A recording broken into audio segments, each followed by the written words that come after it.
If you clicked on this video, then chances are you are a zombie. I know, you're not a 100-pound, walking, rotting, stinky piece of flesh. But you're probably burned out, fed up, on the verge of going postal maybe? Let's go over the symptoms, shall we? Do you want to kill your boss, strangle your husband, fake your disappearance so that everyone thinks that you're dead? Do you dream of going Awal and living in an exotic country? Or maybe you lost yourself. You're no longer motivated by the daily grind of showing up to work each day. You feel like you've lost your edge, or maybe your relationship has gone stale and you don't know how to bring the spark back. Or maybe you just want to sit on the couch all day, eating popcorn, ice cream, and cookies while binge watching all 5 seasons of iZombie on Netflix. Yep, sounds like you have bitchy work zombie syndrome. No need to worry, because in this video, I am going to help you find a cure. You're a zombie now. Like, for real. I know, shock, disbelief, confusion. Welcome to Team Z. The first thing that you need to understand is that you're not alone. Millions of people suffer from bitchy work zombie syndrome. Who knew death would be this isolating, right? In fact, I think it's a growing epidemic. And if we don't find a cure soon, well, I think that we might just find ourselves in the middle of another major apocalypse. Apocalypses are not natural disasters. Rather, they are man-made catastrophes that wreak havoc on social structures and test our limits. For many reasons, bitchy work syndrome can go undetected for years, even decades. These are the years of indoctrination where society is programming your 20-something brain to conform. You tried to sell me utopium, smacked my ass, and went all rage zombie and clawed my forearm. No, seriously.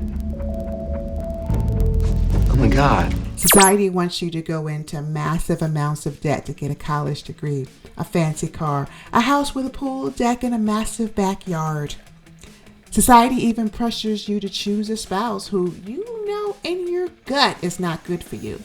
But hey, she looks good, or he makes a whole bunch of money. Basically, you're being pressured to make really bad decisions at an early age. Worse, you're ignoring your inner voice. To put it bluntly, you're dying inside.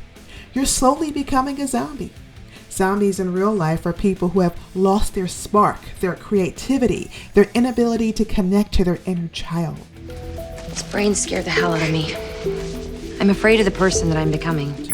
In truth, real-life zombies have suffered a grave level of apathy that it's virtually impossible for them to get the spark back.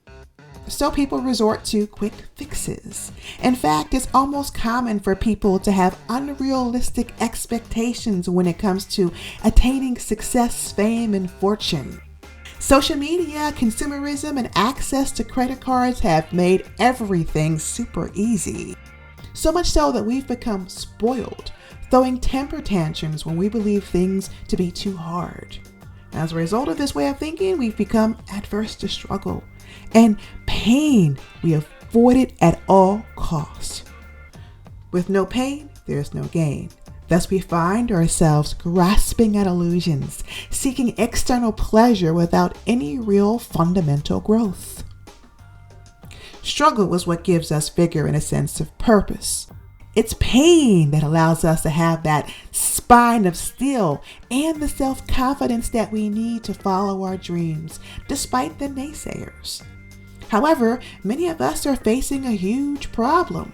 We are now living in a society where the bad guys win. We live in a society where skill isn't the most important factor. Popularity is. Let's take a look at Liz and Blaine from iZombie. Liz, a doctor who had her whole life figured out, is suddenly derailed by a drug-dealing thug. Blaine is a bottom-of-the-barrel hustler who claws his way to the top. No pun intended. You're mine. For a mere $25K a month, I've got the brains you need to keep all your pistons firing. By creating his own ring of super rich zombies. Blaine, for lack of better words, isn't a nice guy. He scratches unsuspecting victims, intentionally turning them into zombies, then forcing them to pay large amounts of money for human brains. Why did Blaine have to go and scratch us? I didn't ask for this. Neither did I. Meanwhile, all Blaine has to do is scratch rich dudes and create more customers and charge them out the ass for brains because he's the only game in town. Where is he getting the brains from, you ask? Well, Blaine is hanging out at skate parks, abducting teenagers, and yes, you guys guessed it, he's selling their brains to other zombies. The irony of all this is that Blaine becomes incredibly rich and powerful. He even has detectives and cops kissing his ring. While Liv lost her career, her boyfriend, her beautiful peaches and cream complexion, and the inability to eat chocolate. I saw a kid eating a peanut butter cup last week and I almost cried. I miss food so much. I miss so many things. Damn you, Blaine. But things like this happen all the time. People can work at a job for 5 or 10 years only to get replaced by a new 20-something once they get burned out. Men cheat on their women because, hey, she put on too much weight. Or women can leave their man when they lose that fancy smancy 6-figure job. When I'm hungry, I forget my lunch used to be a person. When the hunger's bad, I forget I used to be one too. That's hot. For those who are suffering from bitchy work zombie syndrome, people are expendable. It's not because they're zombies and they just don't care. It's simply because they don't have enough energy needed to save their relationship. In many cases, it's easier to just count the losses and move on. We live in a society of low effort and high gains. Dating apps and social media have tricked us into believing that if we keep throwing our hat into the ring, we'll find success. Who needs to develop a skill or acquire a level of mastery when you can just dance your way to riches? Or in Blaine's case, scratch your way to the top. But the people who make it big are outliers. Or worse, they were rich and had connections from the very beginning. In fact, a small percentage of people were actually winners. They just managed to hit the social media jackpot. And now they have to work day and night hoping that they have another stroke of luck. But social media influencers suffer the same fate as regular old employees. There is always someone else in line to take their place. You thought any more about what I told you? Going to business for ourselves, he's not gonna like it. No one likes losing, but someone's got to be losing if someone else is winning. That's just freaking science. So now we've gone over the horrors of bitchy work syndrome. What is the cure? Well, you're not going to believe this, but the cure is love.